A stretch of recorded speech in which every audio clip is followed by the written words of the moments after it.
Good evening. I'd like to call together the board meeting for 7 o'clock for the superintendent candidate second round finalist interviews. If we could rise for the Pledge of Allegiance.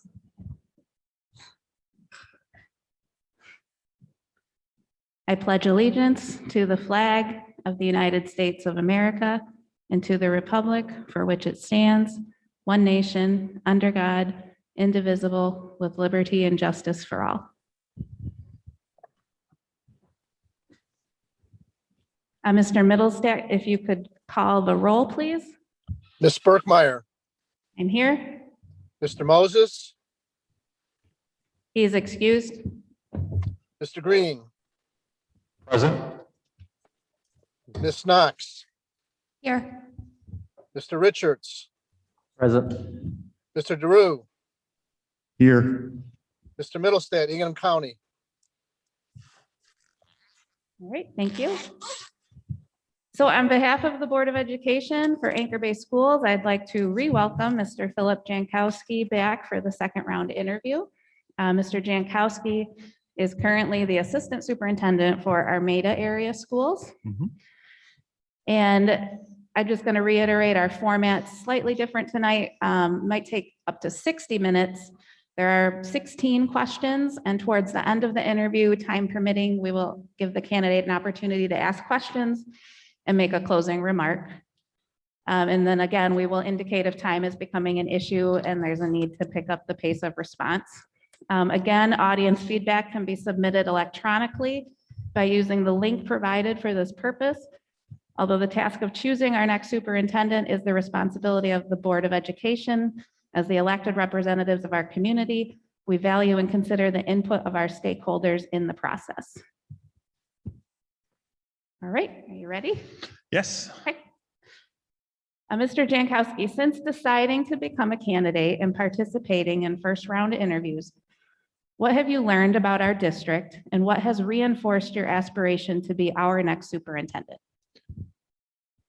Since I decided to put my application in, I've done extensive research on the district through the website, talking to the many people that I know that work in the district, whether they're teachers or administrators and parents, and just learning about the different programs that you have going on, and especially today with the visitations with the groups and just the possible opportunities that there are that I could bring to Anchor Bay to enhance everything. One was, I had a great discussion today with students, and we talked about college credit opportunities and how they really would like additional college credit opportunities.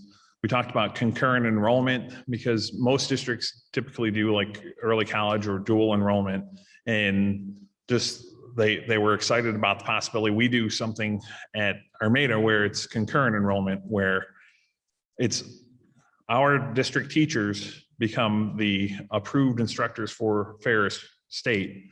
And then we can offer those classes in the school at a greatly reduced tuition cost.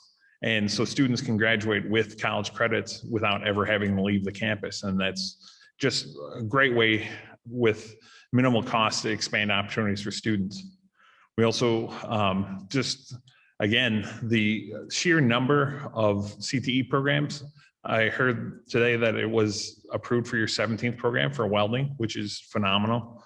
And we talked about how can we advance those opportunities for students and make sure that they can get CTE certification for on the industry level. Again, it's something that can take what you're doing and make it even better.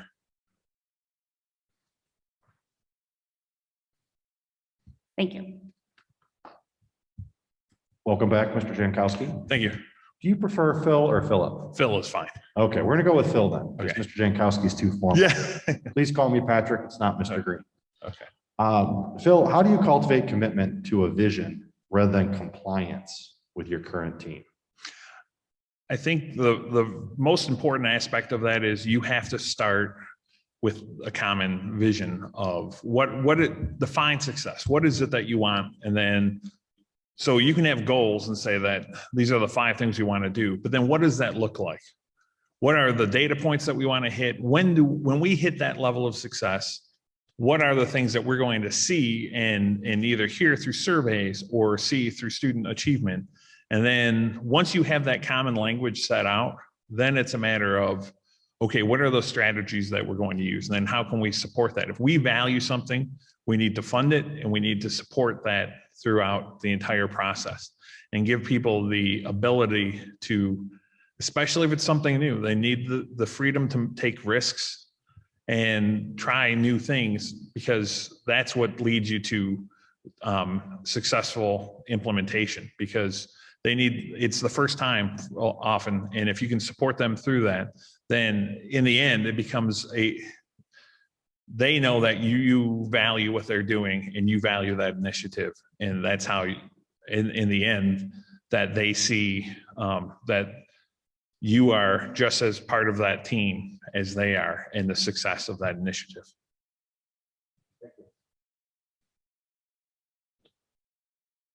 All right, good evening, Mr. Janikowski. Question is, as you look back over your career, what achievement are you most proud of? I would say just in my time at both of the districts that I've worked at, the amount of improvement that we've seen in student achievement at both places. To take districts, especially Armada, we were a good district, but there was this culture of, well, we're Armada, we're this little district, what can we do? We can't compete. And we had a high dropout rate, we had a low graduation rate, we had a low percentage of students that were going on to education after and working, and we had a high turnover for administrators before then, and being able to work with them and get everybody moving in the same direction. And then we just slowly climbed up the rankings for student achievement. We have the lowest dropout rate. Our dropout rate was 0% last year. Our graduation rate was one of the highest in the state. It was the highest in the county and one of the highest in the state. And just the programs that we've added along the way, the opportunities for students along the way, and doing it with the lowest funding in the area, and just getting the buy-in from everybody. I think that was probably the thing I'm most proud of. Thank you. Thank you. Good evening. Competition to public schools in the form of school of choice, charters, private schools, and online programs is increasing. How, in your opinion, can we remain the top option for families in this competitive marketplace? I think it's important. I mentioned in the last interview, one, you have to kind of monitor where people are going, especially my personal benchmark has always been that if you have more than 10 students changing hands between two districts, you want to be on the positive side of that equation. And if people are going in one location, then do exit interviews, call them up, see what they're doing, see why are they choosing this other district. And then you have to sell them. You have to tell your own story. Looking through your strategic plan, I see communication is a huge part of that, but there's a couple things that you could do to kind of track your indicators that when you're using social media, see that when you are talking about your programs, that you're making sure each program is kind of getting that information out there, because a lot of it could be parents are just not aware of the opportunities that they have. And so if you can do something like, whether it's an open house before you do scheduling where people can sell their programs, whether it's getting your programs out in the community, or we do something where, for example, with our EMT programs, and we want to encourage people to enroll in that. So, a lot of schools do you bring the car that's been in the accident for prom week and so on. So what we do is we have our EMT kids go out there and they get to dress up with certain injuries and so on. And then our fire academy kids and EMT kids, they actually work with the fire department. They cut kids out of the car and they see those programs. So then the other buildings get to see that as well. And now kids are like, I want to stay because I want to do that. The other part of keeping kids is making sure that you have some kind of program where the older students are going down to the lower grades. So then there's that cohesiveness where that they know they're part of a family. And it's communicating your story, the opportunities that you have, and what sets you apart from everybody else. Because if you can tell people, if you stay here, your kids will have the opportunity to get 12 to 24 college credits. They're going to get an industry certification. They're going to have all of these other opportunities, and they're going to achieve like no other district. Then you should be running a positive flow of students from every other district. Thank you. Welcome back. Thank you. What basic philosophies do you have regarding collective bargaining, and what do you believe the role of the superintendent should be in the process? I think when it comes to collective bargaining, it is, it really, you're looking for what, like a win-win type of philosophy. In Armada, we haven't really taken that approach. There's a more formal process for that, but you have to get down to, this is where we're at. This is where we see and what we want to do and where we want to go. And this is the lay of the land that we see going forward. And I don't believe in a lot of posturing. I don't believe in, when I first negotiated back at Fitzgerald, there was this philosophy of you start very far apart and then you slowly, incrementally move, which takes and wastes a lot of time for a lot of people. The success that I've had in Armada has been, we're going to cut to the chase. This is kind of, this isn't our opening, like, hey, it's a dance. We're going to cut to, this is what we think we can do reasonably. Where are you at? Let's get rid of a lot of the things that might be posturing, and then let's just get down the brass tacks and we'll try and settle it. Typically, we've settled all of our contracts between 2 to 4 meetings.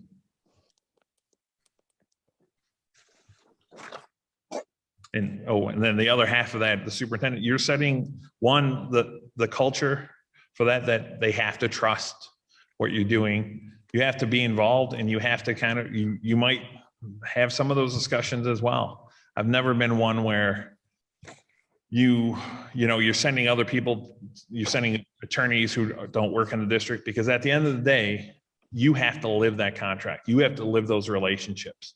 So bringing in other people, it doesn't necessarily help in a lot of times. I mean, I'll tell you, one of my friends is actually an attorney for one of the big law firms. And he's like, listen, he's like, I view myself, it's like being a plumber. I can tell you, I can come in and fix your problem, but if you're still doing all the things that you did that caused this problem and that doesn't change after, then you're just gonna be calling me back and I'm going to be dealing with the same thing. You have to live in those relationships, and you have to work and function effectively. Good evening. Many new theories, innovations, and philosophies have been introduced into education delivery in the last decade. What new idea do you feel has been the most effective in improving learning? I think the most important thing that I've seen that we've worked is really to move towards like a standards-based or a competency-based approach. We all want students to do more than just answer test bubble questions. We want them to be able to apply things in a meaningful fashion. And in order to look at it as I alluded to in the last interview, where we're going to, here's the clear expectation, so parents know it, teachers know it, and we're going to hold those students to those expectations. And in doing so, we're going to get a much deeper level of understanding. We're going to be able to report out to parents in a much more transparent fashion on what they need to do.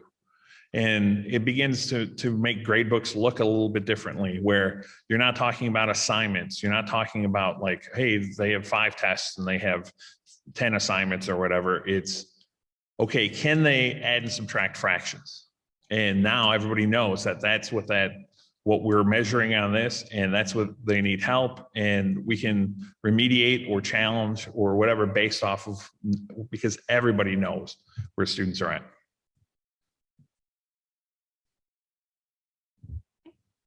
What protocols, activities, or strategies have you employed to ensure that everyone's voice is heard and valued?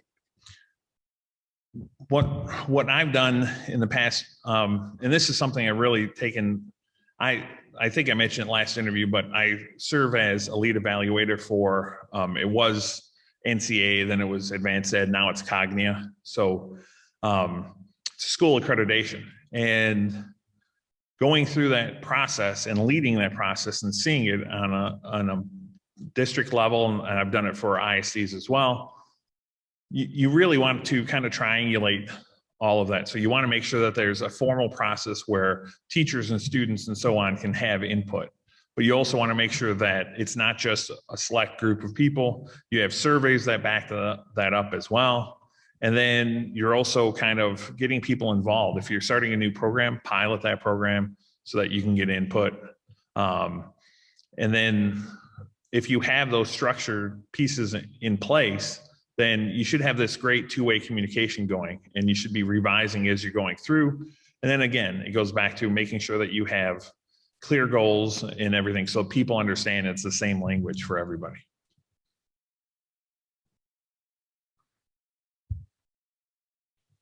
Phil, with all the variance among the county districts on face-to-face versus virtual learning, how do you believe, based on your research, that your beliefs would align with what Anchor Bay has been implementing? And the second part of that question is, how will you go about determining what the best approach is for us for the new school year? Okay.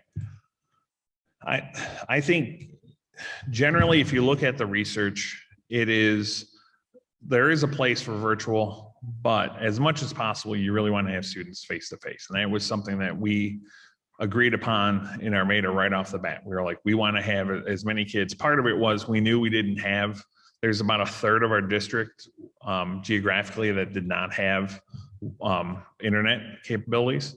So you're looking at that. And then you're also looking at, can we do things on a safety level in order to solve that? And we came up with a unique schedule where instead of, there were certain guidelines that we set. We wanted kids to have the full experience, that we were not shortchanging kids in any way, shape, or form. So instead of offering our traditional 6-period day, we wanted to limit the amount of mixing. So what we went to was a very novel, and the teachers union was great with this because we actually have students go hours 1, 2, and we do 2 sessions, 2-week sessions. So hours 1, 2, and 3 for session A, 4, 5, and 6 session B. So you go to session A for 2 weeks, then session B. That has saved us immensely when it comes to the amount of spread in cases and quarantining and so on. And then teachers actually have a common prep because we wanted to lower class sizes. So we talked to the teachers and we said, what's the most important part? And they said, we really want to kind of minimize the exposure. And so we talked through the mask issue, and it was, how can we limit class size? And so what teachers decided, they teach 6 out of 6 with a common prep at the end of the day. And so that has allowed all of our classes pretty much, except for there's the occasional band class or whatever, where you might have more than 25, but district-wide, where we can social distance somewhat effectively. That preparation, especially for next year, there will not be, everything I've heard from the MDE and we've talked to, and we've already started for our process, is to get approval from the MDE. They are not going to give a blanket waiver as it sounds right now. So that process needs to actually be in place now if you're looking at doing something different. And you can go out to the Innovation Council, you can go for a seat time waiver, or you can do, there's different parts of the pupil accounting, 50B, 50C, 50D, in order to have that approved. And going through each of those and seeing which one is going to best fit, because ultimately, the example I always give is Michigan Virtual has been in the virtual only business for their entire existence. That's all they do. But if you look at their results on student achievement, less than, I think their last report was less than 9% of their students are proficient in any subject. So it's just not the same. And so if you can give those, especially at the younger ages, if you can give those experiences in person, that's where I think you want to be. All right. How have you established a positive and constructive culture and climate in your workplace? And how would you do so here as our superintendent? I believe it's important for people to see you and to be out there and to help support them through their programs. one thing that we've really tried to focus on in Armada, and I think this can be done anywhere, is to make sure all teachers have one aspect, whether it's they're coaching something, whether they're running a club, or they have something special that is kind of their baby, for lack of a better term, that they're going to build it so that they can understand. And if you can support them through that. So at the elementary, we have our tinkering labs and so on that teachers are working on. We have our different specials. So then we have teachers that are kind of leading that. At the secondary level, it could be student council, it could be CTE classes. So then, and then support them through that, whatever resources they need. And meeting with each of them, just you need to, especially when you enter into a new district, you need to meet with every person on an individual basis. And it's surprising because, again, how many times that people are like, I've never met with a superintendent or assistant superintendent, but you want to hear from them because everybody has a strength and you want to be able to bring that to bear. And if you value that, whether it's writing nominations for County Teacher of the Year or State Teacher of the Year, and you reward those people for the good work and you provide them what they need to do a great job, then I think that really builds that culture. Thank you. In what ways do you fit the description of a servant leader? And I think it's really my personal motto is whatever it takes to support people at whatever they're doing. If they're working, it could be like this year, technology, we're doing virtual. There are teachers who didn't have experience in that, and they would email me or text me or call me and say, I don't get this. And it could be, there was one teacher, it was 9 o'clock at night. We spent 2 hours on a Zoom call at 9 o'clock, because if they're willing to put in the time to get better, I'm willing to put in the time to help them get better. And it's important. It's important for them to see that we're willing to walk the walk as well. Same thing. We had, with the virtual, we had a certain percentage of our families were virtual. In our tech department, we had people who had some health concerns that would not allow them to really put them at risk of COVID. And so I was part of, I was the one that went to the houses to help those people, because we wanted to make sure that everybody was getting that interaction.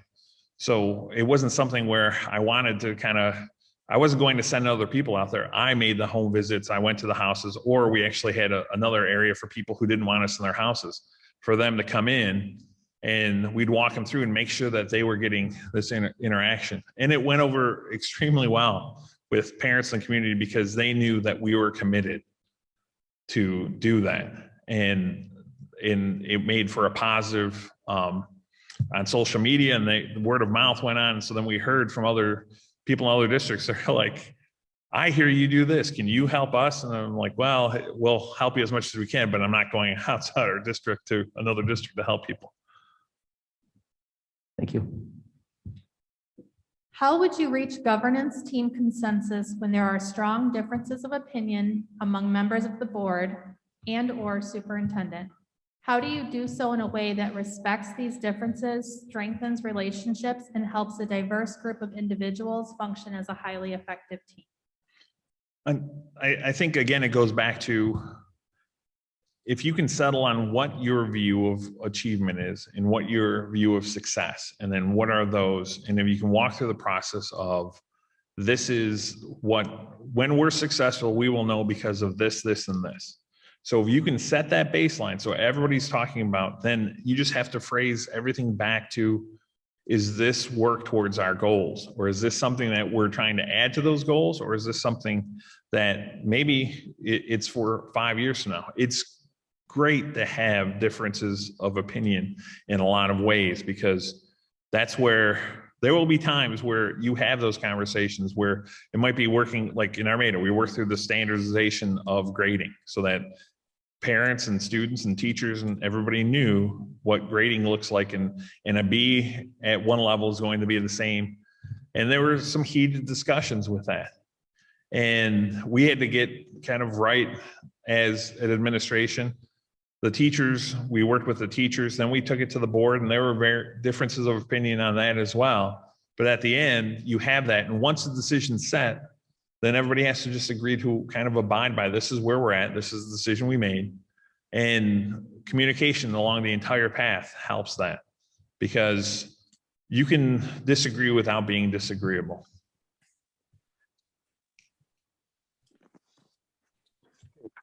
Please tell us about your experiences with building strong partnerships between schools and local business, industry, and community organizations, and how might you go about doing this within our district, establishing such partnerships?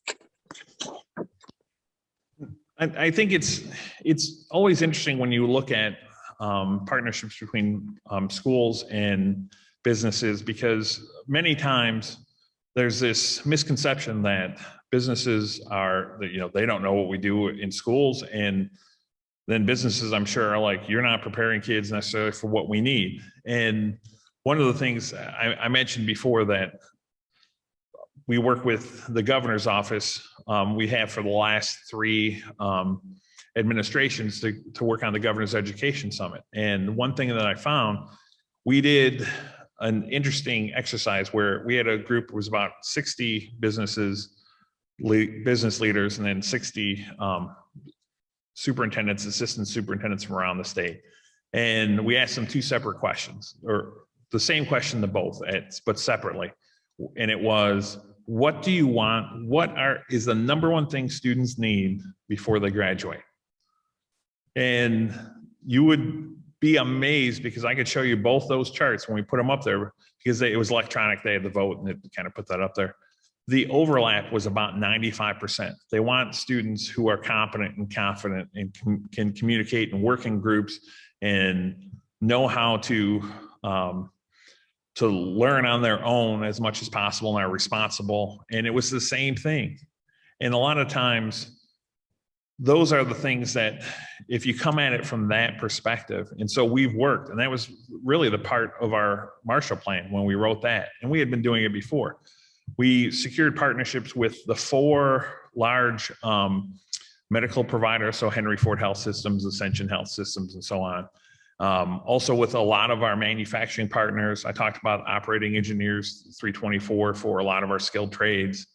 And it was about 81, 82 different partners that we were working for the different programs. And what we stressed with them is, we do not want money from you. We want time. That's important, because we know our students don't have as much contact, and especially being in a rural area with businesses. So if they could give their time and their input, whether it's an advisory council, whether it's coming in to work with our maker spaces and thinkering labs and so on, whether it's doing mock interviews for a student as they do with our medical science students. And so we began there. And then that helped us, so that we're constantly checking that what we're doing in our career classes, that we are staying up and we are staying current, and we're on the cutting edge. And so our kids are coming out as prepared as they possibly can. And just through that, it's been provided what we needed to write grants for other things, and then to get into larger partnerships. And I think if you start there with where you're at with what do you have in common and what do you want, and then you work through some creative things where there's some time involved, then I think it builds from there. Just a quick follow-up. How would you do that with Anchor Bay? That's a good summary of your experience, but how would you do that in Anchor Bay? I think I would look at, again, I would start with the CTE programs and look at the programs that you have, look at the businesses that you have in the area, and then contact those businesses and talk to them, and just see what's been their experience. Sometimes it's because nobody's asked. And so it could be you're cold calling them, or you're trying to find a way to run into that person in order to do that. But that's where I would start, was definitely with your career programs, because then it's easier to kind of back that down into lower grades. Okay, thanks. In any leadership transition, there is always an opportunity to amplify existing successes and challenge norms. How will you go about building on our strengths while progressively leading us to a newer level, to a higher level? Again, I think it goes back to making sure that people are aware of what's the big picture and where you kind of rank in, Macomb County. It's great to be a leader in Macomb County and have great scores and so on in Macomb County. And like I said, we're at Armada, it's Armada and Anchor Bay always kind of go back and forth on that. But then you also have to start looking at a larger view of where does Macomb County rank in the state? What do we want for, what are other districts that we can kind of learn things from that might be similar in size and demographics and so on, and let's see how they're performing. We do this on a continual basis because then we set target districts where like we want to, we're working to be, first it was tops in just kind of Macomb County, and then now it's okay, these are the tier districts that we want to make sure that we have more growth than, that we have a higher graduation rate, that we have student achievement. So it's setting those goals first. Then you have to look at what are you doing? And I mentioned this in the last interview, where you really have to kind of take what I call a Moneyball approach of, are you making sure that all of your resources are going to where they can have the maximum effectiveness? Are there things that you're doing? And almost invariably there are. We've always done this. It's been one of those things. And you ask people, why do you still do this? And they're like, I don't know, we've always done it. Well, is this something that's really going to help, or is this something? And sometimes those are the hardest things to change, because nobody wants to say it. And then you want to stop doing what's not working and to really oversimplify it and start doing what you think is going to be effective and that you can base that on. And I think just by doing that, it's once people start getting in the habit of, I'll give you an example just from being a classroom teacher. There's oftentimes, we have teachers, and I was the same way. You're at the end of the hour and you're like, I just want to get through this. I want to cover this content so that I know that they know it. And so I'm going to ask questions, and I want people to say, I want some kid just to give the answer so I can at least sleep at night because they've all heard the correct answer. And then you realize that I really shouldn't be looking for just the right answers. What am I doing for those kids that don't know it? And how am I going to kind of hit that? And even if it's a great lesson, and we've all had those lessons where it's like, I'll be like, I'm a good teacher. Every single person is doing well today. Well, really, if I look at the data, they knew it. And I just wasted an hour teaching them the same thing they knew. So if I don't, because we're looking for, especially it's the mantra that we have is it's productive struggle. We want everybody getting a little bit better every day. And if we can do that, then again, if you get everybody moving in the same direction and everybody getting a little bit better each day, it adds up fast and it builds momentum, and just the success that you have is going to be immense.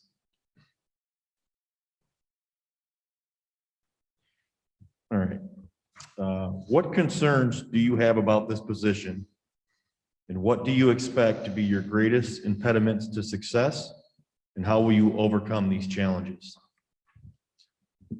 I would say living close by and following the district from afar, but not that far, it's the capacity for success in this district is almost unparalleled. The resources that you have, the buildings that you have, and all of that, the fundamentals are so strong in this district.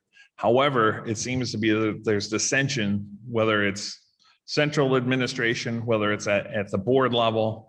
And I think that's something where there's so many challenges from outside, whether it's COVID, whether it's funding, whether it's mandates, that if we can get together and move in the same direction and check egos and do all of that, then I think the district is primed to be by far the premier district in the area.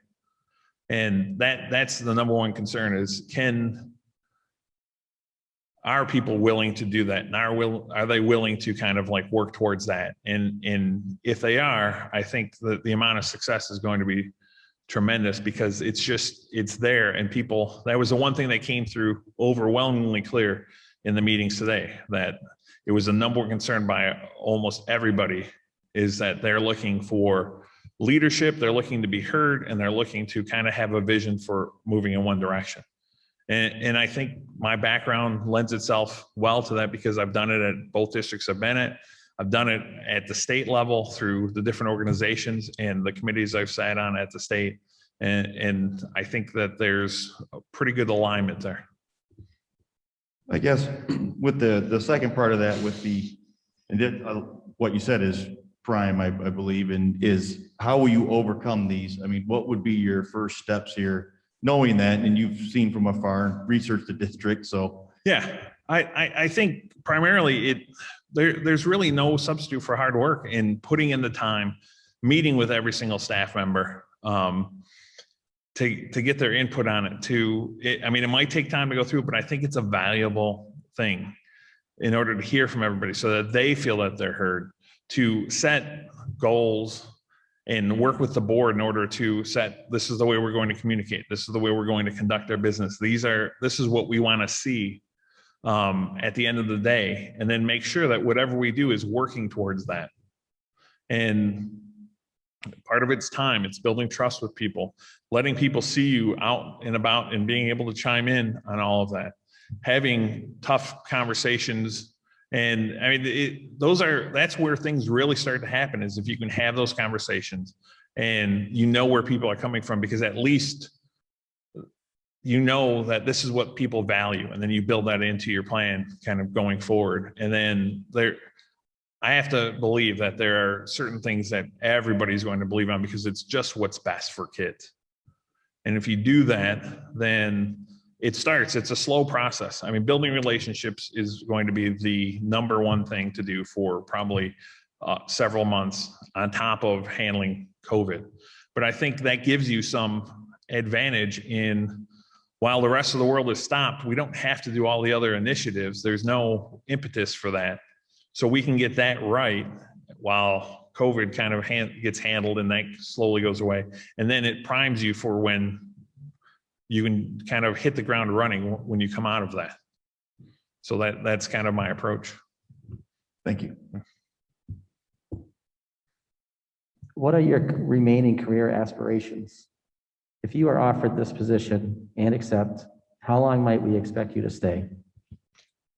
I think if you look at my resume, I'm not a job hopper. I don't move from place to place. I would fully expect to be in place for probably 10, 12 years, because that's what I've always done. And I mean, obviously, who knows what happens with other things, but I've always been one that I'm here for the long haul. The best part about the job is when you go to make changes and you get to see how those kind of pay off. And sometimes you're doing something small and you know it's not going to pay off for 5, 6 years. But when you see that and you carry that through, that's the best part of it. So my career aspirations are really, I've always thought that originally when I got into education, it was 7 years as a teacher, 7 years as an assistant principal, 7 years as a principal, 7 years as an assistant, 7 years as a superintendent, 35 years. There you go. And I've been lucky in order to kind of be ahead of that. And I fully expect, I mean, I'm not one that looks to go elsewhere. This is the only position that I'm applying for this spring, because it fits for what I think my skill set, and it fits for just everything I'm looking for in the district. Thank you. Here we have your final question of the evening. Oh, wow. There is no more important or impactful decision for a Board of Education than in selecting its next superintendent.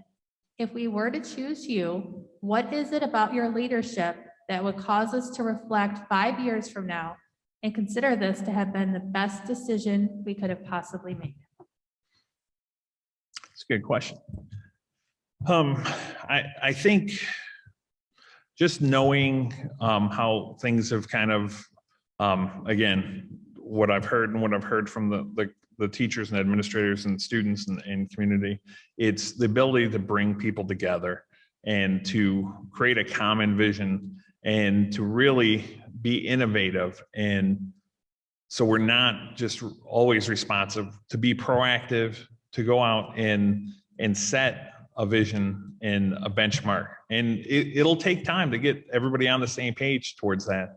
But at the end of 5 years, I want people to look back and say, you know, it's kind of what the language that we use at Armada. A lot of people are like, oh, those were the dark times or whatever back then. And now here we've had all of this success. And that's what we want people to look at and say, wow, it doesn't seem like it in the moment, but we want people to look back and go, wow, we've come a long way. And we've done things that I didn't think were possible 5 years ago. And yet here we are. And now what can we do more going on from here?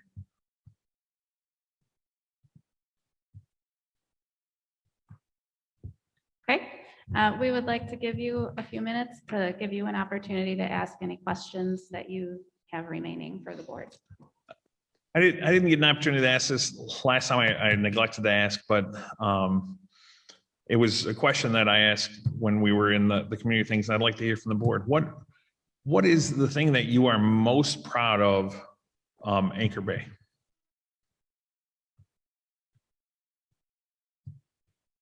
Any board members are able to jump in.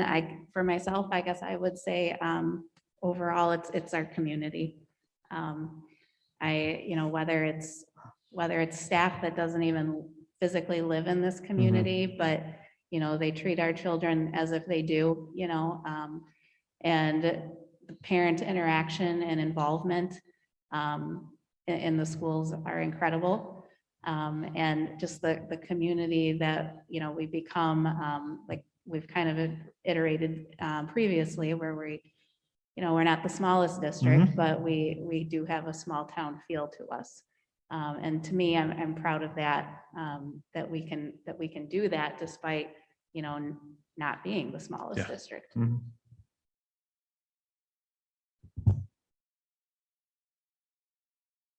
I'll jump in.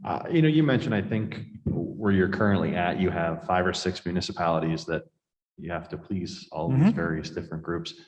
We're very similar to that. We have, 5 ourselves. We have buildings in 2 different counties, 4 different cities. We're kind of all over the board. So bringing all those people together, as Ms. Birkmeyer mentioned, is certainly something that I am proud of, and how much of a community, and especially if heaven forbid we have some type of tragedy in the community, just how the community comes together with not only financially, but emotionally, and the support that comes with that. And of course, I may have mentioned, I have 2 kids that have gone all the way through from pre-K through my son graduates June 12th. And I'm very proud of both of my kids. One's graduating from University of Michigan in 4 years, and my son is going away to college as well. If you're watching, Carter, you need to choose which college you're going to, because that's due by May 1st. But I'm very proud of our teachers, our building administrators, our central administration, because of the things that my kids have been able to do and they've been able to experience, and the expectations that now I have for what they're going to do beyond high school is larger than friends I have in some very, very predominant school districts here in Metro Detroit. And my kids went to Anchor Bay, and I'm proud to say that. And I'm already seeing the benefits with my 2 kids. And that's what I'm absolutely most proud of with the district and the community as a whole. Thank you. I would echo the Ms. Birkmeyer, Mr. Green on our community. Our community is always there for, our students, for the district, for us. And but I'd also say our staff, the complete staff, from the teachers, always willing to go that extra mile. I got 3 kids in the district, 3 daughters. They're great. The office professionals are always willing to.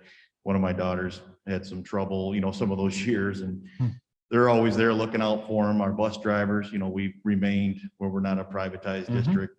So the food service and the bus driver, they're our hometown people. And during COVID, you didn't see it anymore. wasn't more prouder than that point. They stepped up and delivered food and those type of things. So I just think all in all, it's our staff and our community which leads to a great education for our students. So it sets the table for them. Okay, thank you. I would like to echo everyone else, team building here, the staff dedication, the community involvement. When I was campaigning to run for this position, I met numerous people that graduated 10, 20 years ago, and they were still involved in the community. They still wanted to know what was going on. They still wanted to have a say in what was going on, and they were still interested in watching, the school district grow. So I would definitely echo the community and staff. Okay, thank you.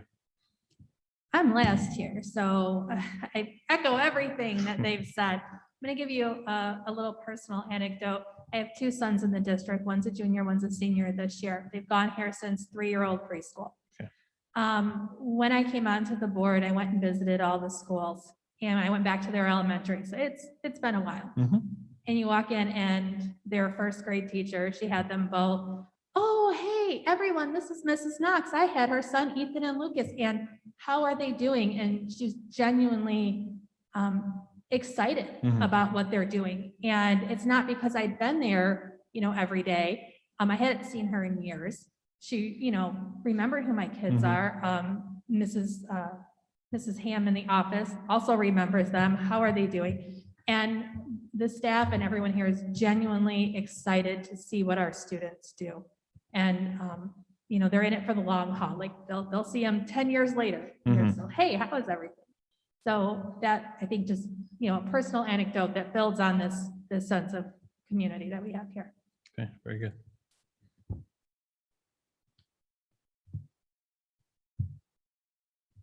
Okay. Would you like to make any closing remarks? Yeah, I would like to thank the board for having me back.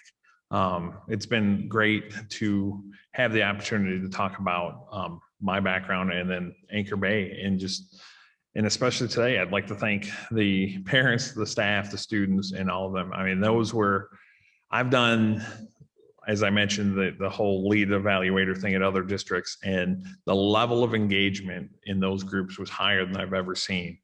And they have a vested interest, and there's a passion there that I haven't seen in other districts when we've done the lead evaluator and the accreditation. And it's a testament to your district that people feel strongly about Anchor Bay schools, and there's a love and there's a passion there for them.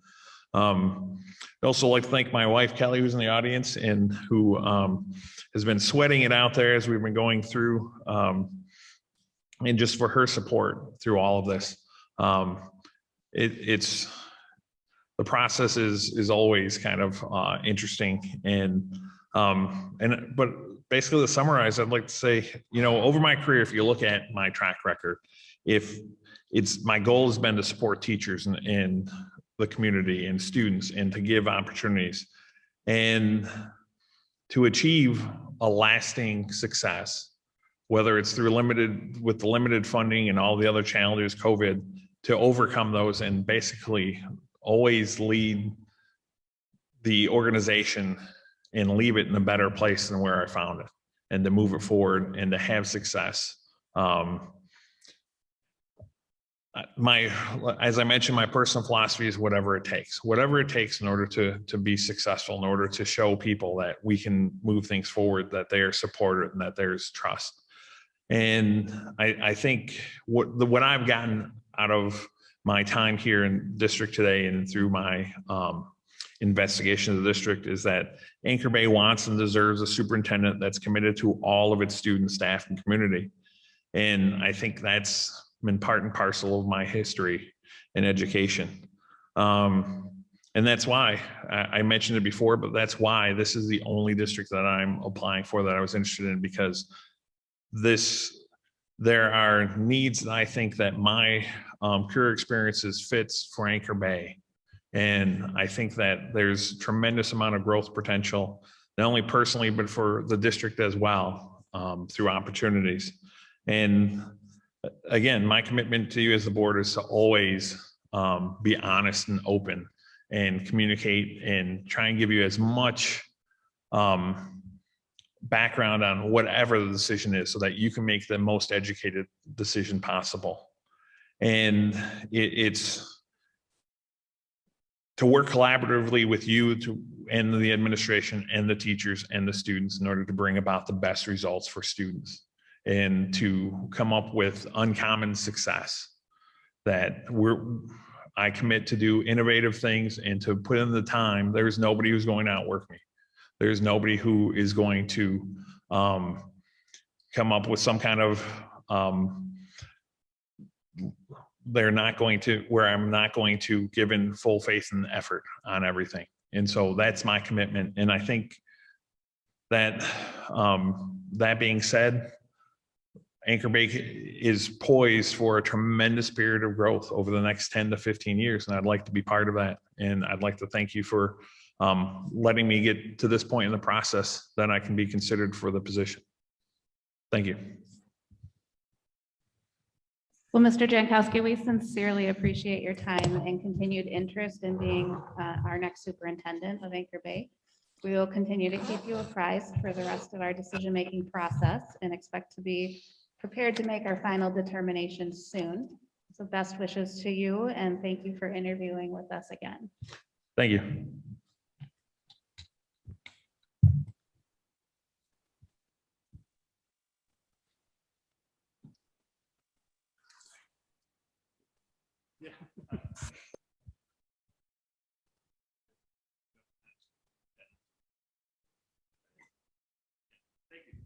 Thank you. Just kind of as an announcement for preparation for the board members as well, Mr. Silveri and myself were speaking, and tomorrow, if after our candidate interview tomorrow, if any board members, because we would be planning site visits with both of these finalists next week. So if you're interested in being considered to do site visits, if your schedule allows, just kind of think about that so that tomorrow we can have that discussion and kind of choose who's going to do that for us, because as we can't have a quorum, of course, so limited to max of 3 board members. So just kind of put that out there. If any of you are interested, just kind of think it over and then we'll have that discussion tomorrow.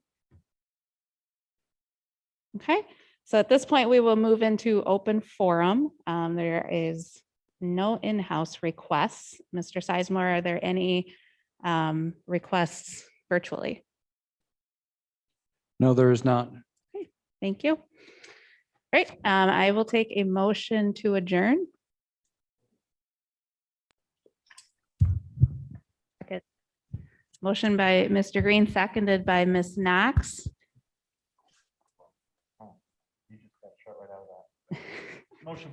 Motion by Mr. Drew, please. Whoa, sorry. You just didn't have a microphone. You assumed it was me. No, I knew it was him. I just don't know what I said. So motion by Mr. DeRue, seconded by Ms. Knox. And The bald guy effect. we're gonna, I will call the roll. I believe. Mr. I'm still on. Oh. Nope, Okay. he's still here. Good. All right, Mr. DeRue, Yes. Miss Green, no, sorry, Miss Knox, Yes. Miss Burkmeyer, Yes. Mr. Green, Yes. Mr. Richards, Yes. Mr. Middlestate, yes. All right. Thank you. Thank you. Meeting adjourns at 7:54. We will be back tomorrow night at 7 o'clock with our other finalist, Mr. John Dean, who will also be in the high school building tomorrow, as Mr. Jankowski was today, meeting with students, staff, and community members throughout the day. So you're welcome to join for that as well. Do you have, I don't mean to interrupt you, Mr. President. Do you have the times, or can John give us those times again, just so they're, I know I saw an email go by today, but. I believe they're going to be the same as today. So 1 o'clock. 1 o'clock for students, 2 o'clock for administrators, 3:30 for other staff members, and 4:30 for parents and community. And then the meeting is again at 7 p.m. All right. Thank you, everybody, and have a good night.